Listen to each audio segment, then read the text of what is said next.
So, my name is Anders Fisher.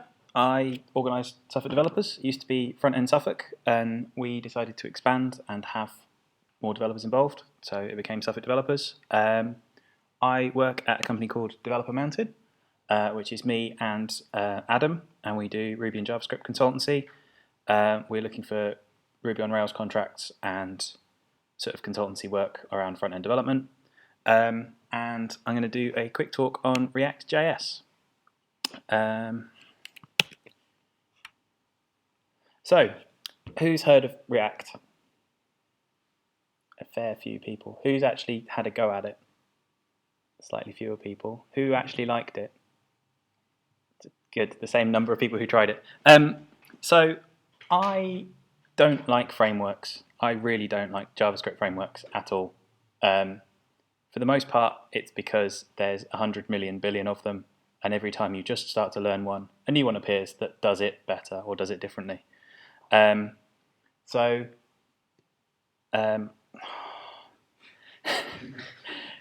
this is almost an in-joke by the university themselves of poor screen resolution alongside projectors and everything else. We had it in another room, we've got it in this room.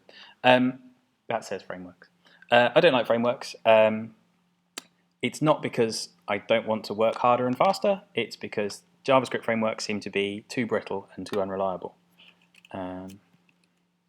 So yeah, I find them brittle over time. They change. There's big fundamental changes in JavaScript frameworks, and often when you're doing contract work or when you're working for a client who maybe wants to put a project down for a while, see how it runs, then pick it up again, not under constant development, coming back to an old framework is a real challenge. I don't know if people have tried to pick up anything that's written with Moo.js or with Prototype or any of some of the older libraries that have been around. You pick them up and you go, oh wow, I remember them. I remember this. I remember how we used to do this. And there's this fundamental, yep, there it is. There's the fundamental flaw. That was the reason why everyone moved away from it. So I find it very hard to trust. I'm also a bit of a contrarian. I like to make things myself, and I like to know the majority of what the code is doing, and I like to be able to be in a position of strength in terms of being able to trust my code. And when I've approached some libraries like Angular and Ember, very, very quickly I've reached a point where I've hit a bug, and I'm spending time trying to understand why code someone else has written isn't working in the situation I want. And that was a real bugbear of mine. I realised that this is kind of part of the learning process, but it annoyed me. So I want to work smarter and faster. I want to focus on fixing domain problems, not fixing the code. And I've been hurt before. So I don't really like frameworks. However, I do like React. I've got some key requirements for what JavaScript should be doing for me, what I like to do when I'm building a front-end app. And by front-end app, I normally mean a sort of single-page app with the server-side interaction is normally some Ajax JSON requests or something along those lines. It's very kind of separated off. So I like to be able to have my own custom events. I like to be able to build my own structure that's based around the pub sub model and send things off, receive them. I like to have flexible markup. I like to have modular code. I like to have code reuse. I like to be able to bind inputs very easily. I like to be able to access the state of my app at any point, pretty straightforward. And I want the freedom to build that structure however I like. So when I'm doing custom events, another first for me was putting GIFs into a slideshow. I thought I'd try and find some fun ones. This was supposed to be a Rube Goldberg machine, but they were too cute. So yeah, I tend to tie my modules together by firing off custom events, which means I have a single module where something's going on and it's got its own discrete responsibility. And then when its state changes, when it needs to make a change that affects the rest of the app, some other modules, I fire off a custom event and it arrives at the other end. And it's my way of kind of creating an interface between elements, between parts of my app. React doesn't necessarily stop these events. It doesn't get in the way of these events. It doesn't really change what I've still got the freedom to set up my own system however I want to do it. And Facebook do provide Flow, which I haven't experimented with, but seems to sort of fit that role of an event system, a kind of an alternative direction to React, which we'll get back to. It does eliminate a swathe of the events that you need to fire off. All of the stuff to do with syncing and rendering and passing state around, that's all covered by React. It means that your entire app, there's so much less noise, there's so much less going on, because you just go, oh, React does that, that's fine, I can manage that. I like to have flexible markup. So I like to be able to find it and grab it and move it around. I'm definitely of the opinion your markup should be accessible and changeable. So if you're going to change it in JavaScript, or if you're going to create dynamic markup, you need to be able to know where it is. And if it's in a file that's named after the component that it is, it's pretty easy to find. I went through a long phase of using Mustache.js and using partials and templates. I really like them. However, you write them and you think, oh yeah, this is a really small discrete bit of markup that I'm going to put in a template and I can reuse it and use it over and over and over again. And I like the idea of reusing them. I don't tend to. I tend to find that the markup I've written is so specific and it's so, that custom list that you've got with a special sort field, and then it gets more complicated and you go, oh, this isn't reusable. And you find yourself writing templates that are more complicated to make them more reusable rather than keeping them very simple and very short.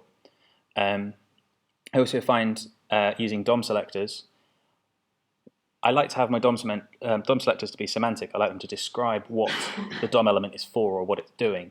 So I have a button with a class of save, and that's very clearly a save button, and that's what it's for.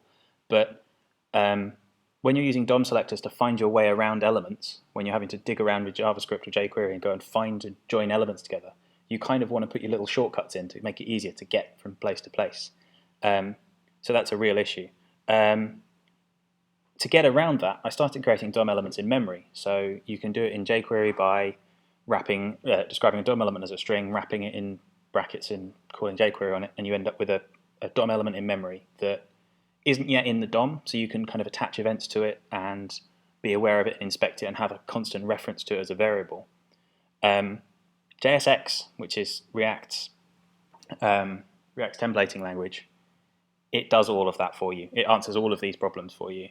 However, it's really horrible to look at. If you look at it, the first time you see it, you just go, someone's just merged these two files together and it just looks horrible and wrong. So I'm going to just show you what I mean.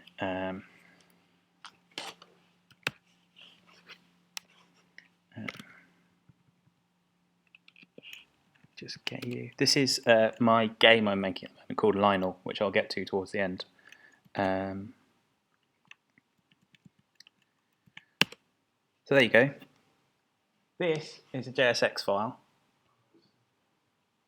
So we've got some JavaScript up here that's creating a new React class.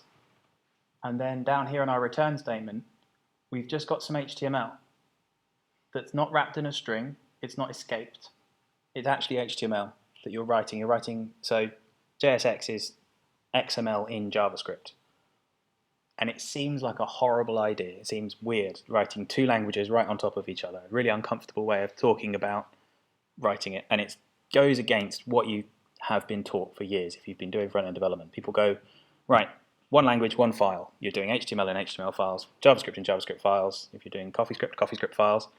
JSX goes, no, don't worry about that. We're Facebook. We know better than you. We're solving huge, scary UI problems where people are doing 100,000 likes for a kitten, and then you want 100,000 comments to handle it. They're doing some really weird, interesting stuff with scale. And JSX was one of their solutions. I'm going to get that. So that's JSX. It looks horrible. It translates XML into JavaScript that creates DOM elements. So that looks horrible. And then what it produces,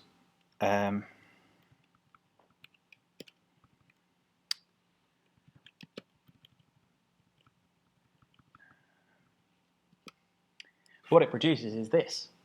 So what actually happens is you write your XML into your JavaScript file. It goes through a transpiler, and it gets converted into actual JavaScript functions. So it looks like you're writing XML in there, but actually you're writing JavaScript that's going to get called.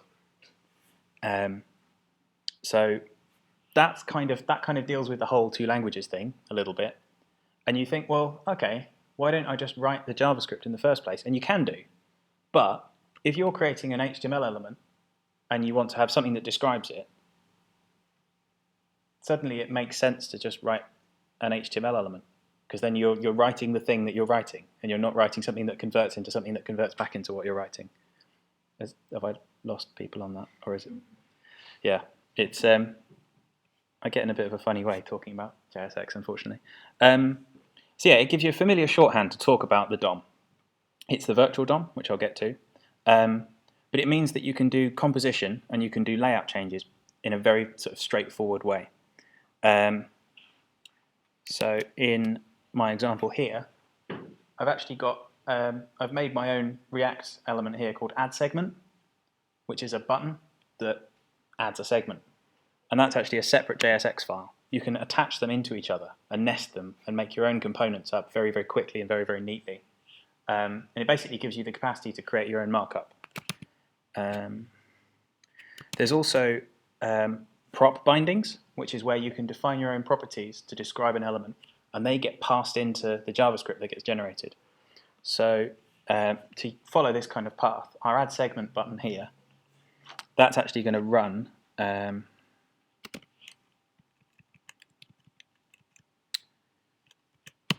this is my add segment JS, which is defining that tag, that bit of XML. And it's, I'm looking at the JavaScript file, sorry about this. So it's going to create a button which, when you click on it, it emits, which is my JavaScript event, and tells us that we've created a new element. It's created a new segment and passed it off. So we're able to pass in properties into classes and create new instances of classes just by writing a tiny snippet of XML.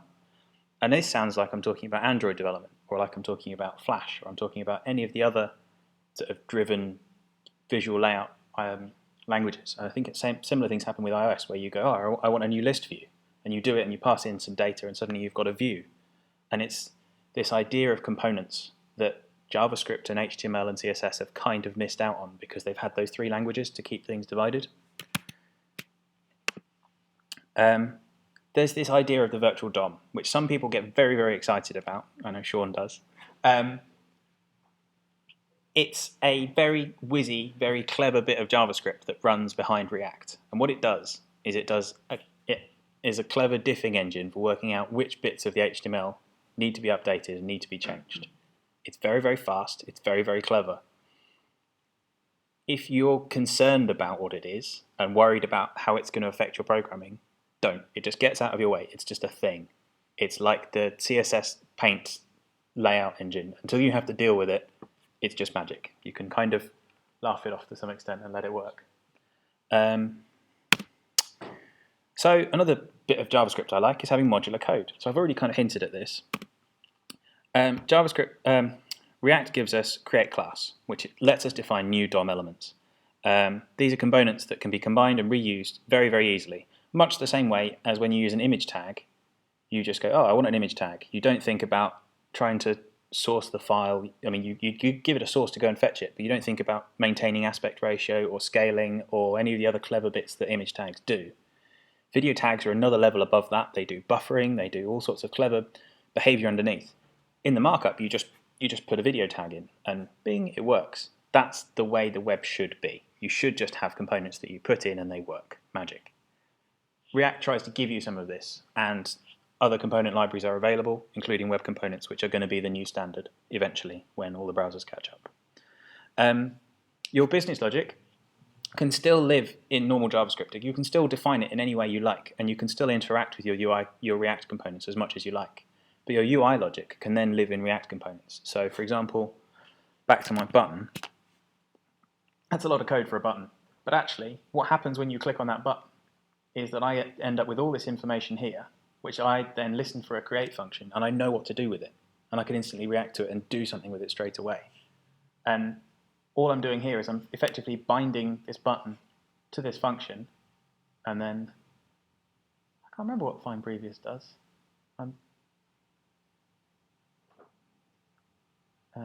It's using it to get the previous segment that was being used, and it's using that to go through. I'm going to show you a bit of Lionel just so you can see that code in. Right. So if this is my game, Lionel. It's as a game idea, it's incredibly weird. It's a one-dimensional game where you can move left or right, and it sounds incredibly dull. And at the moment, it is. but I'm going to get to making it exciting later on. First of all, I was thinking, right, I'm going to make some kind of ecosystem around it. I'm going to make a structure around creating levels and creating this capacity of, building your own level. I really like the idea of doing a level editor and something along those lines. And moving a point along a line is about as simple a game as you can get. In fact, a lot of people wouldn't claim that's a game. Some people wouldn't even claim that's a thing. It should just not be a thing. I've got some ideas. It's going to get exciting one day, I promise. Just you wait. I'll combine it with AR, and you'll be moving around in the real world in one dimension. So this is my editor, and that's my add segment button. So when I click on it, it adds a segment in, and it adds a segment into my data structure. This is my data down the right-hand side. This is a JSON file that's getting built up. This is all of this is all to enable you to write this JSON file and create this structure that lets you describe a level in this game. This is a very React-y type thing to make. You probably aren't going to use it when you show and hide divs, for example. It's not a magic bullet. You can use it for all sorts of different things, but not everything. So you click on this component, and it adds another segment and another one, and you end up with these little lines here. And you can click edit, and you can move them around.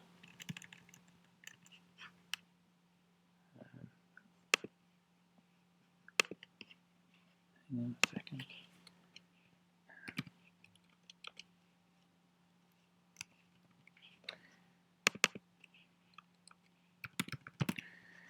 So yeah, I'm editing the position of these lines on each other. I'm kind of editing this SVG and moving things around.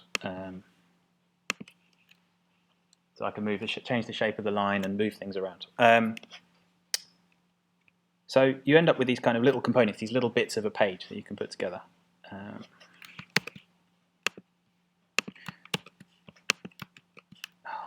on. This is one of the problems with using Google Slides, is apparently the offline mode doesn't work. So, because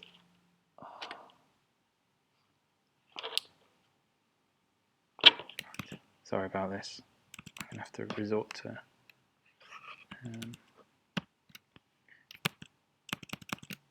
technical difficulties.